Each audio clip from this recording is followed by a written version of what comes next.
बच्चे भी क्या कह जाते हैं। एक गांव में किसी बुजुर्ग का इंतकाल हुआ तो इसकी वजह से स्कूल में बच्चों की छुट्टी हो गई। दूसरे दिन स्कूल से आते वक्त बच्चों ने दो बुजुर्गों को देखा तो एक बच्चा बोला, देखो दो और छुट्टियां घूम रही हैं। पप्पू, टीचर क्या मुर्गी हो? टीचर, क्या बकवास कर रहे हो, मैं तुम्हें क्या मुर्गी नजर आती हूँ? पप्पू, तो फिर आप हर पेपर में मुझे अंडा क्यों देती हैं? एक बुजुर्ग से किसी ने पूछा, बाबा जी जिंदगी में खोया क्या है और पाया क्या है? बाबा जी ने नहायत खूबसूरत जवाब दिया, पुत्र, जो गाजर के हलवे में डालते हैं खोया है, और जो सुबह के नाश्ते में नान के साथ खाते हैं पाया है। गर्लफ्रेंड पप्पू से, खाना खाते हुए, ये तुम्हारा कुत्ता मुझे बहुत ही देर से घूरी जा रहा है। पप्पू मासूमियत से, तुम भी जल्दी से खा लो, वो अपनी प्लेट पहचान गया है।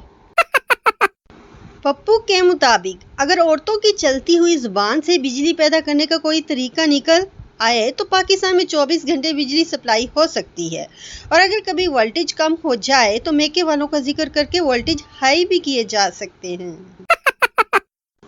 किसी से सुना था कि जब कुत्ता पीछे लगे तो फौरन बैठ जाओ। कुत्ता मेरे पीछे लगा, मैं बैठ गया, बस फिर क्या होना था, कुत्ता भी वहीं बैठ गया।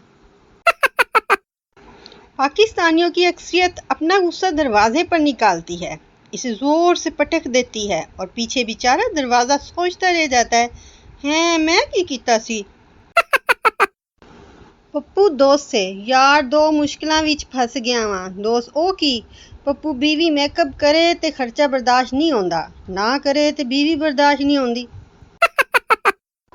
लड़की, घर में कोई नहीं है, मैं घर पर अकेली हूँ, तुम आ जाओ। शरीफ पप्पू, तुम हमारे घर आ जाओ, यहाँ सब हैं, तुम्हारा दिल लग जाएगा।